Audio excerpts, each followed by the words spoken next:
हिंदुस्तान की राजनीति में कांग्रेस अपने असफलता के चरम बिंदु को सह रही है।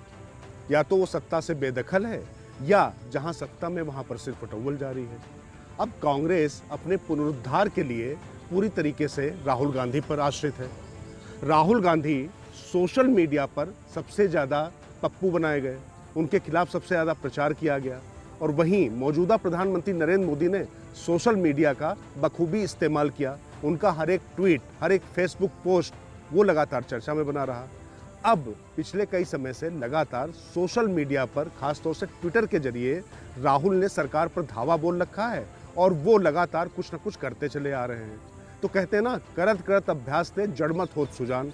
तो राहुल गांधी जब ट्विटर पर आक्रामक हैं और लगातार प्रधानमंत्री नरेंद्र मोदी को चुनौती दे रहे हैं, ऐसे में उनकी ट्विटर की नई पॉलिटिक्स ने भी चर्चा का एक गुब्बार खड़ा कर दिया है। उन्होंने ट्विटर पर किसको फॉलो किया और किसको अनफॉलो किया, इसको लेकर भी कयासों के दौर जारी हैं और ये माना जा रहा है कि कांग्रेस की नई सियासत के ये संकेत भी। बीते दिनों राहुल ने अपने ट्विटर अकाउंट से बड़ी संख्या में लोगों को अनफॉलो किया। राहुल गांधी ने अपनी ट्विटर पॉलिटिक्स पॉलिसी में तय किया कि केवल उन्हीं लोगों को वो फॉलो करेंगे जो कांग्रेस विचारधारा के प्रचार प्रसार के वैचारिक संवाहक हैं। लगभग 100 लोगों की लिस्ट बनी और सभी को अनफॉलो कर दिया गया। राज की बात यह है कि सबसे पहले उन लोगों को अनफॉलो किया गया जो कांग्रेस को छोड़कर अन्य दलों का दामन थाम चुके हैं या उनकी विचारधारा अब कांग्रेस की लाइन पर चलती नहीं दिखती। राहुल गांधी की अनफॉलो पॉलिसी की गाज कांग्रेसियों पर भी गिरी।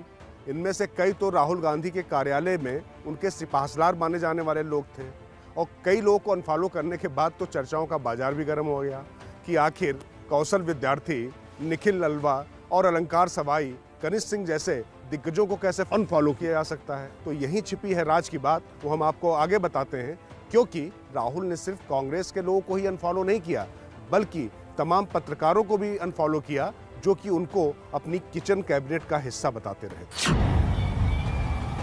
राहुल गांधी की अनफॉलो पॉलिसी के पीछे राज की बात यह है कि राहुल गांधी ने फैसला किया है कि वो अब केवल कांग्रेस के वरिष्ठ नेताओं और जमीन पर जूझने वाले कर्मठ कार्यकर्ताओं को ही फॉलो करेंगे। राहुल के ट्विटर हैंडल से केवल कांग्रेस कार्य समिति के सदस्य, सभी महासचिव, प्रदेश प्रभारी, विधायक दल के नेता, सांसद, कांग्रेस की फ्रंटल संस्थाएं, राज्यों के आधिकारिक ट्विटर हैंडल ही फॉलो किए जाएंगे। और इसी पॉलिसी पर अमल लाते हुए राहुल गांधी के ट्विटर हैंडल से ये तमाम अनफॉलो कर दिए गए।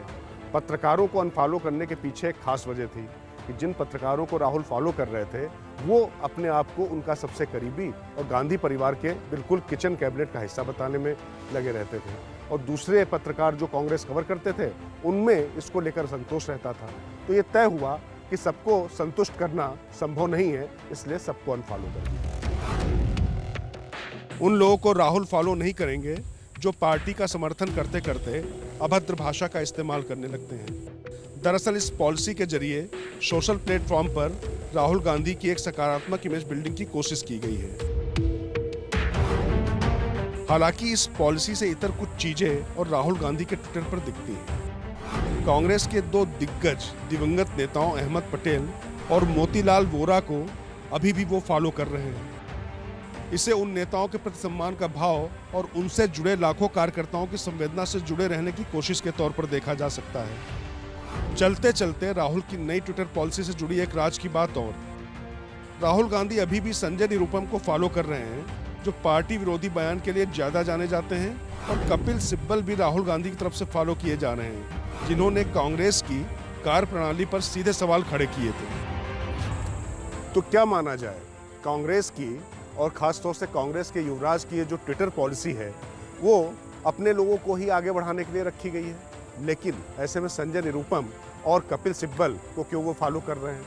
तो इसका मतलब क्या यही निकाला जाए कि इन दोनों नेताओं के लिए भविष्य की संभावनाएं खोलकर रखी गई हैं और राहुल गांधी जिन नेताओं में पोटेंशियल है और जो वरिष्ठों की वजह से नाराज चल रहे थे या किसी गुटबाजी की वजह से अलग हो रहे थे, उनके लिए रास्ता बना रहे हैं।